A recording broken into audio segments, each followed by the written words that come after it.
Alice Weidel, the chancellor candidate for the far-right Alternative für Deutschland, has insisted that the 24-year-old Afghan national detained on suspicion of driving his car into a trade union march in Munich on Thursday would have never entered Germany had her party been in power.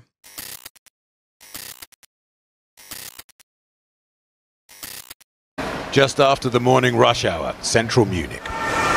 Scenes that pour fuel on Germany's political disputes over immigration, with the far right soaring in the polls ahead of the most significant general election since reunification.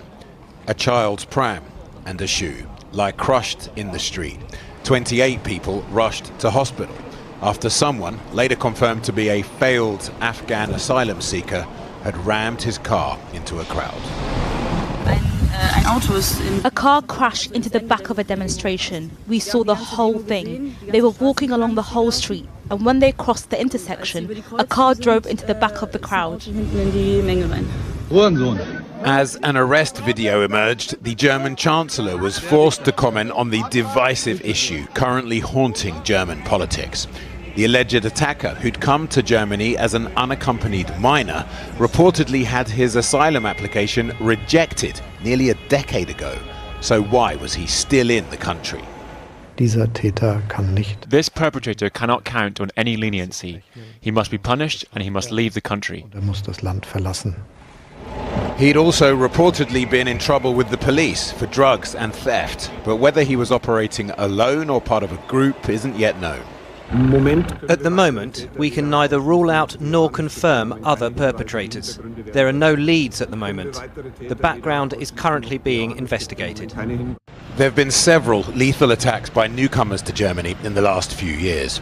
6 it's when a Saudi man drove into a Christmas market in Magdeburg. Okay, the Saudi man was literally an anti-Islam AfD supporter and was not a newcomer to Germany. That's crazy. This, of course, is going to absolutely ignite the same fear-mongering that already existed, which is truly beneficial for AfD's purposes in general. He turned out to be a far-right anti-Islam activist who'd renounced his faith. Still, Germany's insurgent far-right party, the AfD, say these acts of extreme are precisely why their controversial policy of re-migration is so popular. The AfD leader, Alice Weidel, who's been courting support from Hungarian hardliner Viktor Orban, today repeated her Trumpian demands for mass deportations to reverse the immigration started by Angela Merkel in 2015. Meine Pflichten. The AfD... It's crazy because I said this yesterday. Like I just said, everyone in Western Europe has made fun of Viktor Orban. The whole country is going to have little Viktor Orbans prop up left and right. Terrifying predicament. What should Germans do about the attacks? I mean, it's always the same. This is chatter. You address the needs of the population. That's it. Unless you're asking that question because you personally think that like there is something different to the Islamic style that's taken place or some shit. You know? Contrary to the initial information, the suspect had a residence and work permit. This was reported in German media at 8:17. This deportation agitation in German media was completely off the rails today. Yeah. I mean, it makes sense because it plays a role in propping up the most like right-wing positions possible. The media loves hitting the panic drums. Social Democrats have failed to fight fascism. In many cases, helped accelerate it while being the most smug, out-of-touch people on the planet. Yeah. They are currently polling second, but are unlikely to assume power as Germany's main parties refuse to work with them. Meanwhile, to Munich enter US Vice President J.D. Vance and a multitude of other world leaders for the Global Security Conference. On the agenda, Russia, the Middle East, and much more. But today's carnage provokes more immediate questions, for it also emerged this afternoon that police had foiled an attempted attack on an asylum shelter near Dresden by someone described as a German national. How will today's events affect the election in 10 days' time? Hamas says it will move forward with the next hostage release Saturday as part of the ceasefire deal with Israel. This comes as Israeli Prime Minister Benjamin Netanyahu is threatening to end the ceasefire if Hamas doesn't free all 9 living hostages it agreed to release in phase 1 of the agreement. Now Hamas says Egyptian and Qatari mediators will work to, quote, remove obstacles and close gaps to allow the exchange to happen. Foreign correspondent Britt Clement joins me live from Jerusalem. Britt, what's the latest on this ceasefire deal and this pending exchange of hostages and Palestinian prisoners? And what are these obstacles that still have to be removed? Hi, Diane. Yeah, positive signs that this will go ahead as planned. Hamas saying that it is committed to implementing the ceasefire deal and will continue releasing the hostages within the agreed time frame. That follows talks in Cairo, Hamas and saying that Egyptian and Qatari mediators had decided, as you say, to remove obstacles to the deal. There was no immediate comment from Israel. Obviously, both sides up until now have been accusing each other of violating the ceasefire deal, and there was a lot of concern from both major stakeholders. This article confirms the misinfo before and explains more. Please read so people know Chatter was right. Summary at the top. Germany Munich car attack injures 30. Suspect detained. At least 30 people were injured after a car drove into a trade union march in Munich. Chancellor Olaf Scholz has called for the suspect, an Afghan national legally in Germany, to be deported. Police say the suspected perpetrator, an Afghan national, was detained at the scene. German Chancellor Olaf Scholz has called for the suspect to be deported. Opposition leader Friedrich Merz said something has to change. The Taliban say they are prepared to cooperate on deportations in return for consular presence in Germany.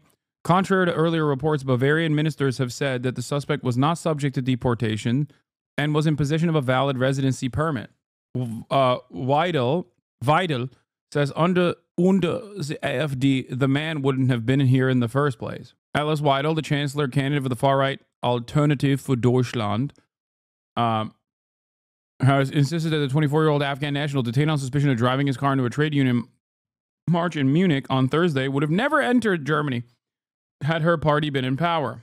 Weidel placed the blame for the incident at the door of the Bavarian premier, Markus Söder, saying the question which politicians need to face, especially Söder, is what was the man even doing here? These guys, I think, get so horny anytime an instance of mass violence occurs. They're like, oh, hell yeah, it's time. It's time to use this as our opportunity. Why didn't the media cover the Swedish mass shooter? Because he was white. The media did cover it. But just briefly. And unfortunately, the reality of the matter is that right-wing sentiment is what dominates polite discourse and just discourse in general. Yeah. When it's a far-right white guy doing an act of terror, then it's like, oh, well, it's a lone wolf. Why are you politicizing this? There's nothing to be said about the right-wing radicalization.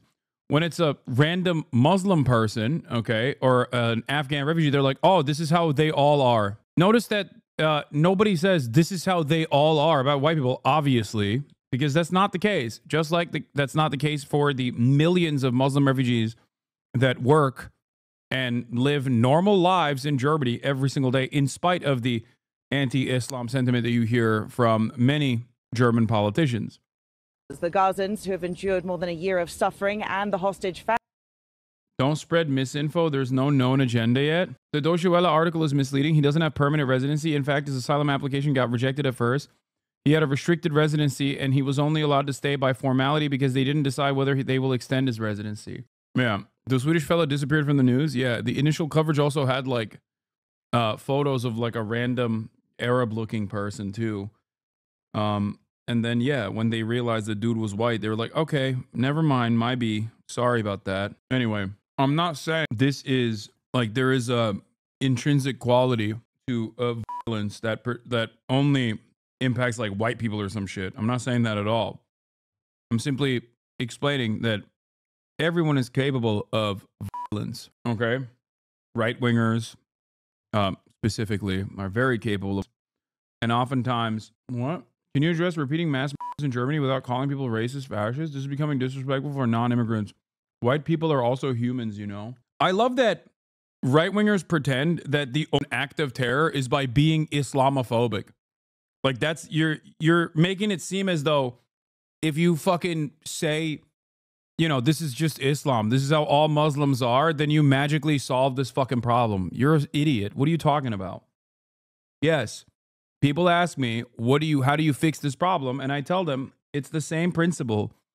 All instances of violence like this, with the exception of like the antisocial personality disorder caused instances of violence, are solvable through addressing the material problems that people have. Okay, this is not a unique position. This is just the truth. That's it. Also, this guy said white people are human too, as though I, a white man, don't think that.